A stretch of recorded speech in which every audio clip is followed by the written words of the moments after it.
Hello and welcome to our latest Meet the Adopter webcast. Our guests tonight are two mums, Rachel and Claire. Rachel has a 5-year-old son and Claire has two girls, aged 12 and 5. What they have in common is that both of them were foster carers before they made the decision to adopt.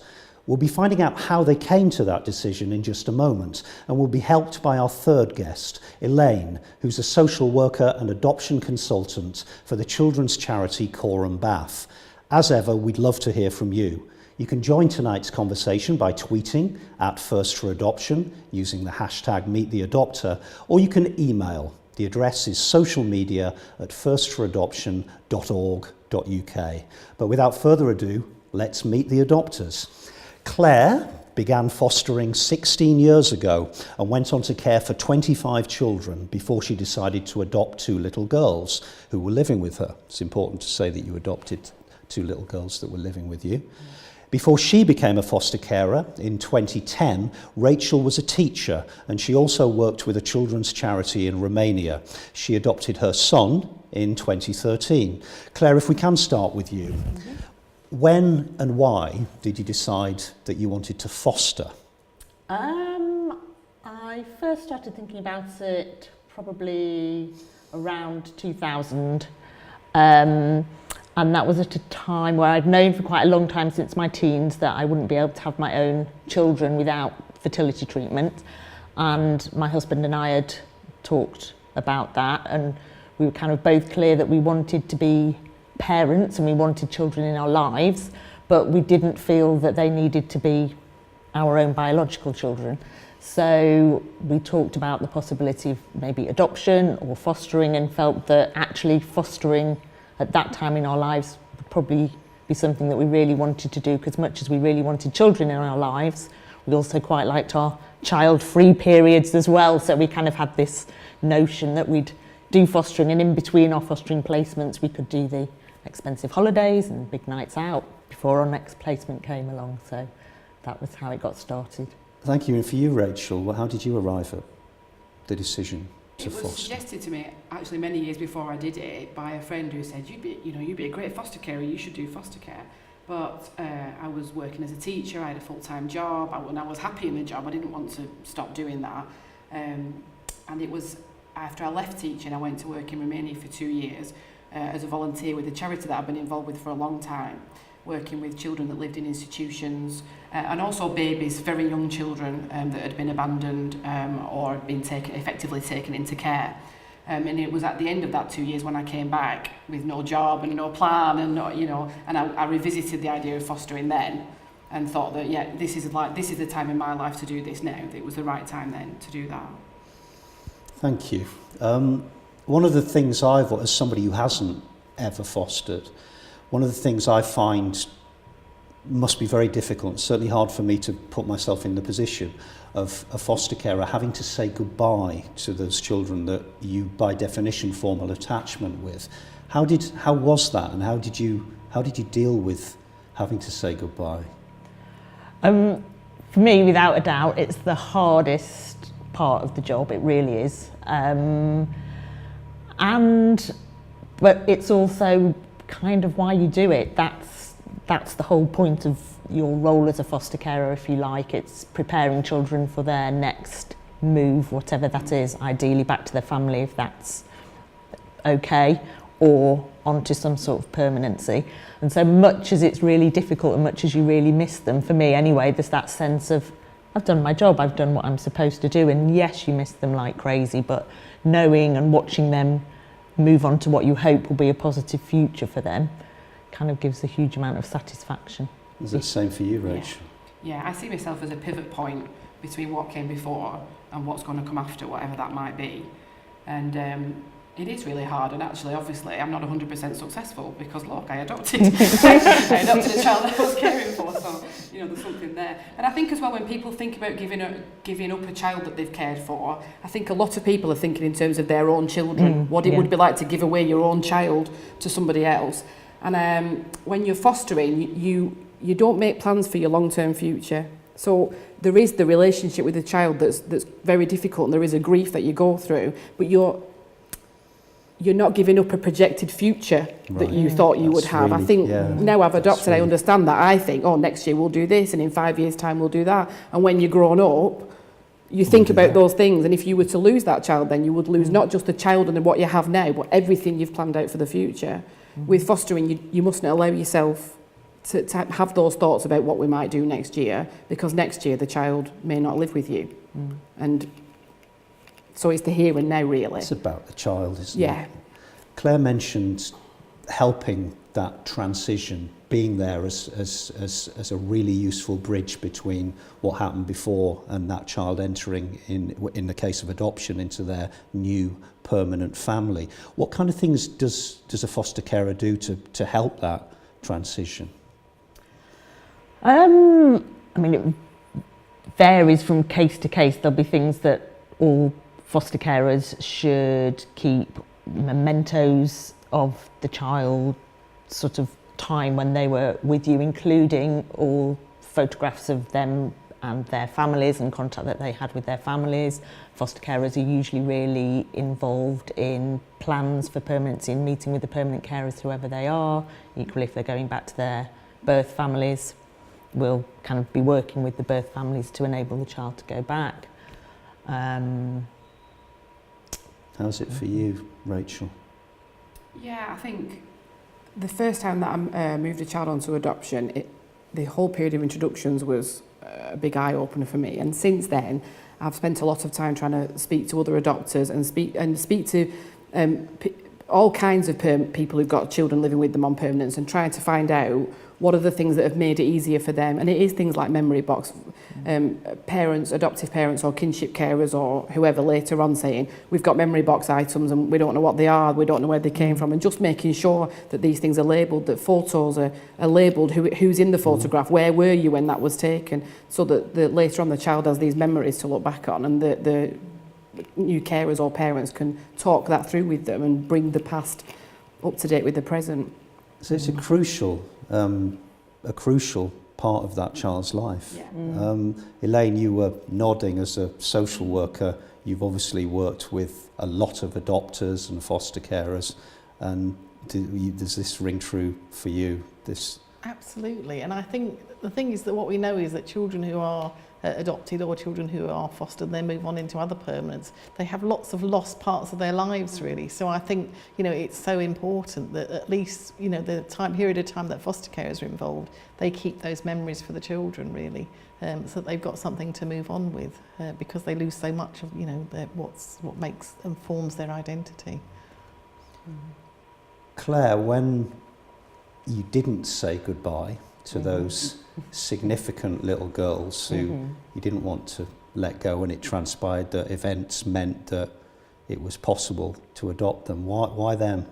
I know that's a really silly question in many ways. It's not silly, and I think so many people have been really curious about that. I get asked that a lot of the time. So you had 25 yes. children in your life. Sure, and people would say to me, oh, one day, you're going to adopt them, you're going to keep some, aren't you? And I'd kind of joke, say, oh, no, I love fostering and that's what I'm going to do. And it's really, for my situation, it was really, really, really hard to explain. There was just something qualitatively different that kind of, the day after they arrived late one evening, got up the next day, made their breakfast, and it just felt like they were meant to be here, even though at the time that wasn't the plan and that was fine. So I wasn't kind of thinking, oh, I really hope they stay. It just felt as though, they felt like family from the next day, and that had never happened before with any of my foster placements. The relationships and that sort of feeling had come over time, yet with these two it's quite instantaneous. So you hadn't factored that into your plan never to adopt? Not at all, absolutely. I was all very sort of rational and controlled, and it's something that, wasn't, I can't explain on a sort of rational level. I think it's just very much on an emotional level. Rachel, you hadn't fostered as many children. Was it similarly magical for you? It was really, in some ways. He was my first child that I'd fostered, so the terrible cliche. And actually, I had him from being very young, very small baby, and after 8 months he was rehabilitated back to his birth mum. We had a very lengthy transition. I spent a lot of time with his birth mum in particular, and eventually he did go back to live with her, and unfortunately it broke down after a very short number of weeks. And they phoned me, could you take him back? Could you take him back? Well, obviously I was, of course I could take, because you think you're never going to see, and I thought I would never see him again. And of course, if a child moves on to adoption or a long-term foster placement, there's the possibility you'll hear again from them. Maybe the adoptive parent will keep in touch. But when a child goes back to a birth family, you never expect to hear or see of that child again. And I had prepared myself for that and done all of that. And when he came back, it became evident very early on that the plan would be for adoption. And I just, they were going to send him to some adoptive parents, and I just thought, no. Why send him, why should he be moved again? He could just stay here. It was really like, I just thought, well, he can just stay here. And I probably not really thought it through, what that actually meant at that time, but it was the response of my heart. I don't want to give this little boy away again. I don't want to put him through that broken attachment again. My mum told me afterwards, after I'd spoken to her about this, that the first time she met him, and he'd only been with me a few weeks, but the first time she'd met him, she came in, she saw him sitting there, and she felt a rush of love for him. So it worked across 2 generations. Yes, but from the very beginning, she felt a connection with him that she'd not been expecting at all. She wasn't really sure how this fostering was going to work out, or she has other grandchildren, she wasn't sure what it would be like, but sometimes there's a chemistry or a magic or something that I can't describe it any other way. We love we just love our children, don't we? So. Thank you. Elaine, how common is it for foster carers to adopt? Is it something that happens often, that people... No. So we should be clear that they are very different things. I think most people watching this will know that. But. So most people coming forward to foster want to foster, as these 2 people did too. In reality, about 10% of the children who are adopted every year are adopted by their foster carers.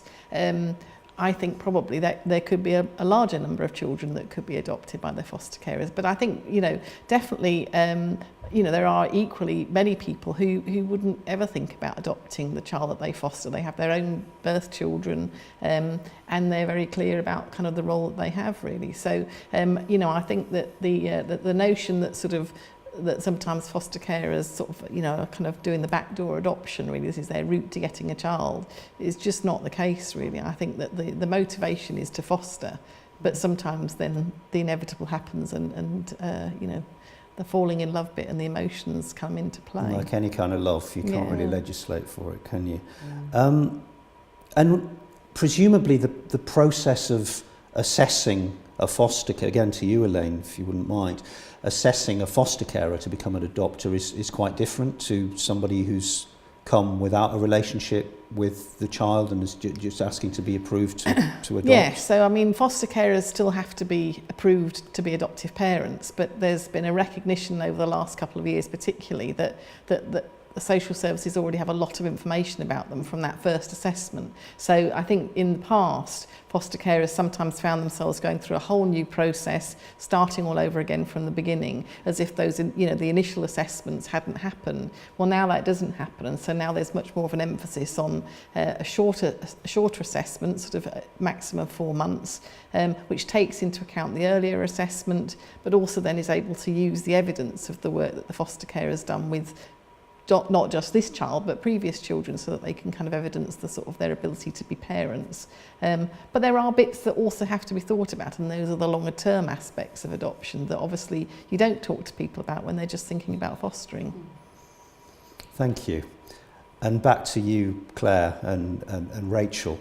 How easy was it for you, once you had this powerful emotional feeling that you wanted to change your relationship in the most fundamental way with your children, how easy was it to switch, either in your I guess in your head first and then in your life, from being a foster parent to a mom? Or did it just because you'd already made that leap.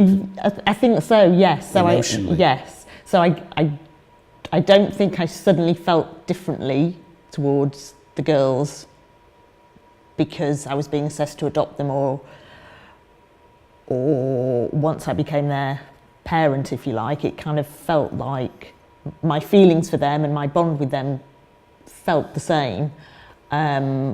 Practicalities were different in terms of decision making and being able to make the rules for them and take decisions yourself without having to make phone calls and consult with social workers. So for me, fairly straightforward. We kind of had to sometimes pinch ourselves and think, oh, we're their parents, we're not their foster carers, and we're introducing to different people and kind of saying, oh, I'm so-and-so's mum rather than so-and-so's foster carer, and that felt good. And Rachel, it sounds like your mum was up for another grandson.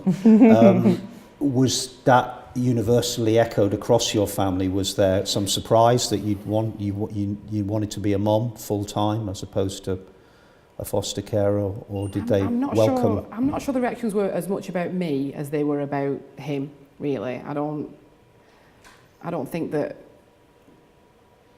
I think my family were so pleased to be keeping this little boy that that's all they really thought about.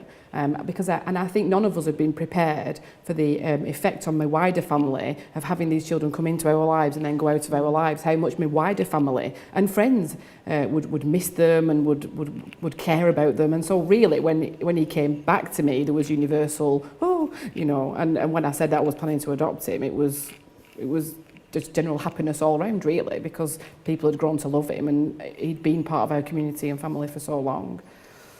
Well, that's good to know. Yeah. And Elaine, there seem to be so many positive aspects of so many qualities that a foster carer can bring to adoption. Is there evidence to suggest that foster carers, adoption via a foster carer, is a successful placement, that it's an easier transition because obviously it's a smaller number of adoptions, it's difficult. There isn't a research study that's looked at foster carers adopting. There was a research study that looked at the comparisons between children who were long-term fostered, adopted by their foster carers, and adopted by stranger adopters. And what that really found was that there was stability across all of those placements, really, if the right things were in place. And certainly, I think for the children who were adopted by their foster carers, that kind of strong sense of belonging and being wanted, and talking to older children who were then adopted by their foster carer, who very much kind of felt that they'd been claimed by their foster carer, and that was important to them, really. And how was it for you both telling your children, who were just old enough, and both your youngest were 2.5 when you adopted? How was telling them that they were staying? Good. By the time it came to that decision, it had been a long journey for my eldest one, because she desperately wanted to go home and desperately wanted to go back to her family, and was very resistant to being adopted and having a new family. So she'd had a very long and emotional journey to get to the point of accepting that adoption was the right thing for her. So for us to have got to that point where not only were we adopting her and were over the moon about that, but she had reached the point in her understanding that she'd realised that it was the right thing. So yeah, great. And we went to sort of court for the celebration hearing, which was a really sort of happy event, and sort of the end of a long and emotional journey, but the start of a new, better beginning. So. And what about for you, Rachel?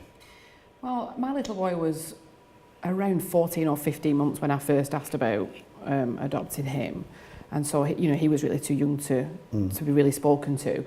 He was about 2.5, 2.25 when we had our celebration here, and he came to that. We took photographs. I don't think I explained to him what was going to happen. I don't think he really understood it. But with him, my aim has always been that he would never remember being told that he was adopted.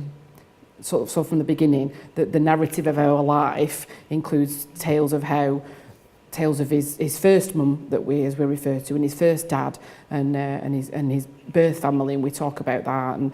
And he's got a couple of objects that came from his first family that we can talk about, not much, unfortunately. And of course we have photographs of the celebration hearing, and we'll have maybe on the anniversary have a low-key celebration of it. So I think for him it's part of his life, and he did once tell me confidently in the car actually that all of his friends were adopted, weren't they, Mummy?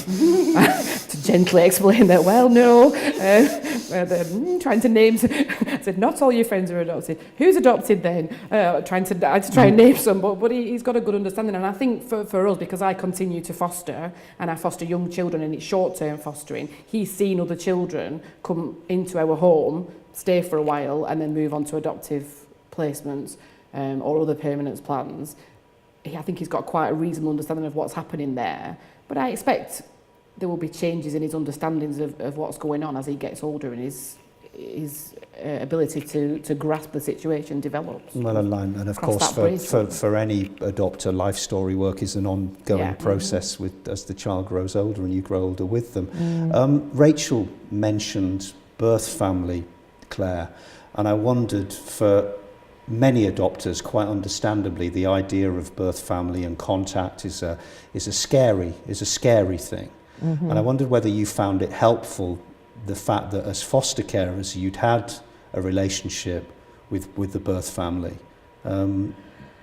Yeah, definitely. And certainly for my children, I think that's been hugely beneficial to them. So my eldest will remember the fact that I knew her mum very well. I saw her 3 times a week for 2 years when I'd take them to contact. We had a positive relationship and positive interactions, which they would have seen. There's photos of us together. And we talk frequently about their first mum, because we use that term as well. And she just comes up in conversation, and that's fine. And so to have that knowledge of her has, I think, been really beneficial, definitely. Do you feel that too, Rach? Yeah. I think for my son, it's as you say, it's a huge benefit. For me, it's been more conflicting, I think, because although I'm extremely glad to have had that opportunity to have a relationship with his first mum and to be able to give him a full picture, because he won't remember her at all. He doesn't remember anything about her, but I do. I remember a lot about her, and I can say these are the things she did to show that she loved you. This is when we went shopping for your very first shoes, and she came along and she chose your shoes, and those kinds of experiences. On the downside, we live in a very small local authority, therefore we had to move house.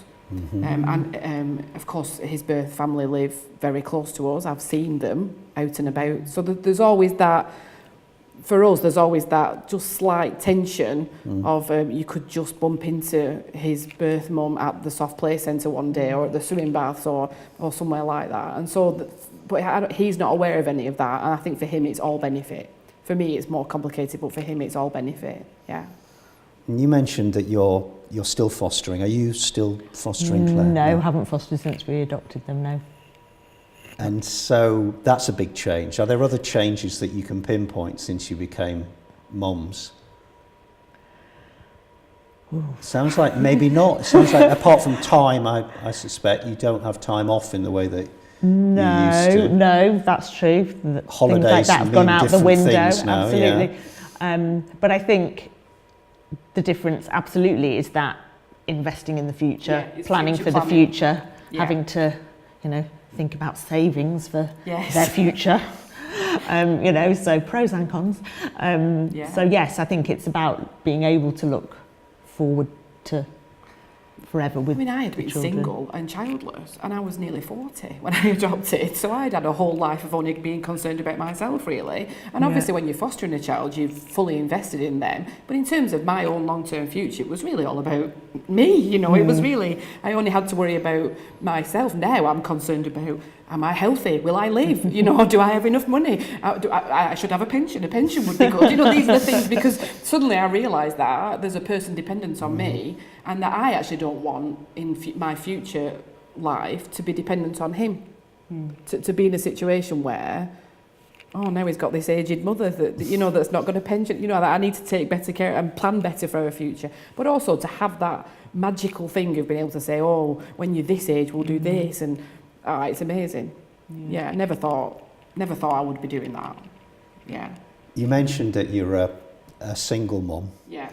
Do you feel at any point, as you've been a foster carer and becoming an adopted mum, you've been treated differently, or things have been different for you as a single person? I don't really know. They were not concerned. They wanted to make sure that I had a good support network in place, which is reasonable because in my situation, with preschool children, sometimes they're too young to even be going to nursery. Yeah. There is a question of when you're getting your eyes tested, when are you going to have your doctor's appointment, when are you going... There are things that you need to do. You need to make sure you've got a good support network.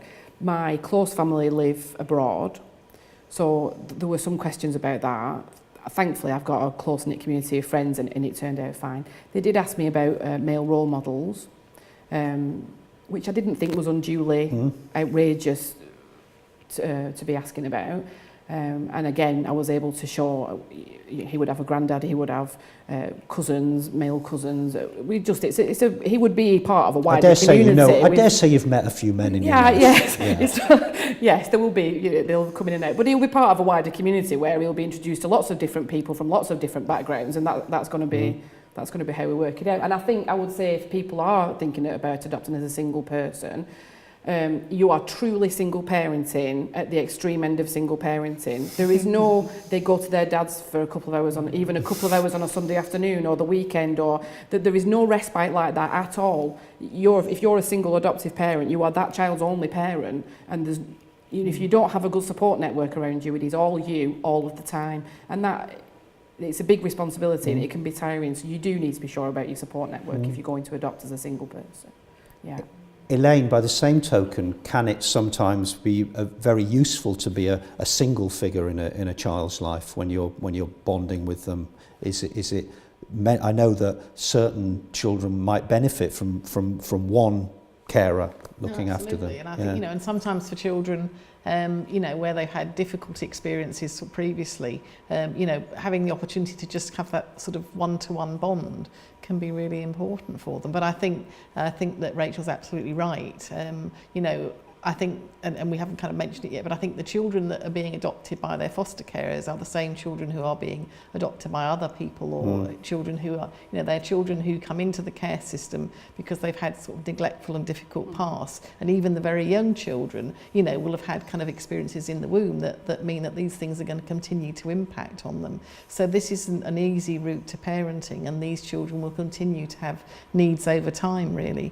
So it is very important that adopters, whether single or not, have good support networks around them to help them with these things. Absolutely, and we talked about support networks, but in terms of support, in terms of professional support, are foster carers who adopt, do they have access to the same kinds of support that all adopters have?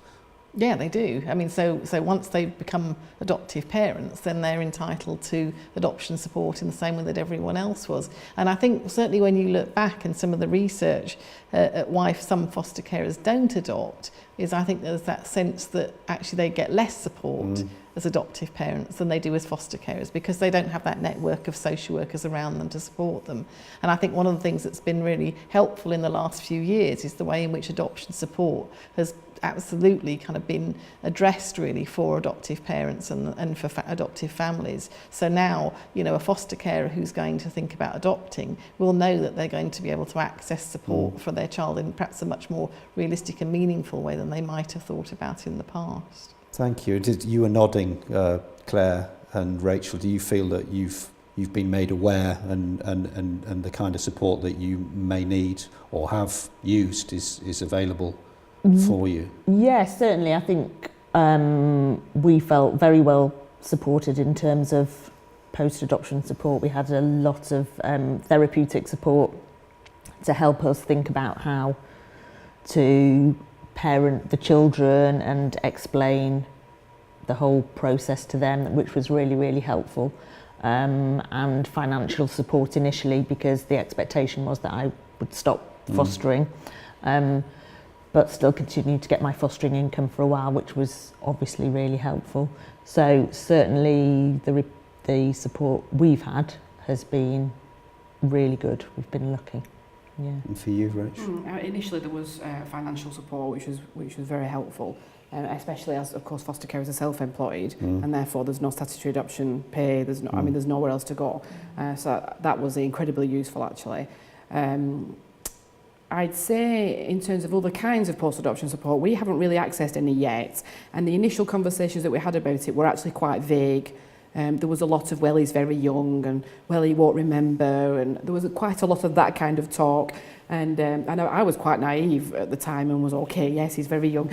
Since then, I've educated myself quite a lot, and I know better now, really. I know a lot more about what kinds of things I perhaps could have been asking for or what we could have been talking about at the time. And just now, as he's reaching the age of 5, I've recently gone back to the local authority and just begun to have conversations with them about some concerns and things that we could perhaps, I don't know where it will go, but just some concerns, and perhaps we could talk things through and see what options and possibilities are available to us. Of course, when I adopted, there was no adoption support fund.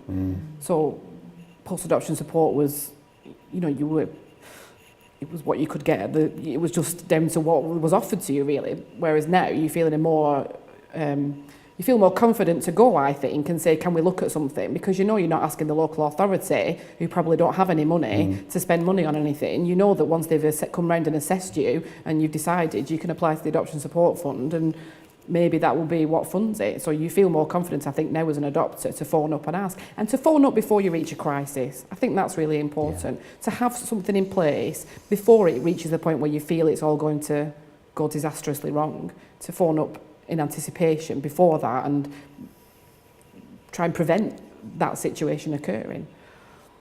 And how are they doing, your son and your 2 girls? I don't want to jinx it, but but well, yes, good. Really well. I would say that, obviously, but yes, so far so good, and it's been positive. Because it's been 3 years for both of you? 3 years since the order for me, 5 years since they were initially placed. Yeah, so. Yeah. And I shouldn't probably believe what you say, given your history on answering this question, but would either of you consider adopting again? I think I certainly can't say never, because I've said never before. Yeah. Exactly. But I certainly feel my family is complete. I certainly do feel that. But again, I never expected to adopt in the first place. So who knows? I am adopted again right now. So yes, I would definitely adopt again. Well, in the spirit of jinxing, I'm not going to ask you too much about that, but I'm sure that everyone watching this and all of us here will wish you well with that. And it's been lovely to talk to you and to you, Elaine. I'm afraid we're running out of time. There is more information about the various routes to adoption on our website at firstforadoption.org.uk. And of course, you can call our information line during office hours, which is between 10 and 6, and the number's 0300 222 0022. And I should say that Elaine is co-author of this book, which conveniently enough is called Adoption by Foster Carers. So some of the questions that we haven't been able to answer this evening are addressed very comprehensively and clearly in this book. That is all we've got time for tonight. Thank you, Claire, Rachel and Elaine.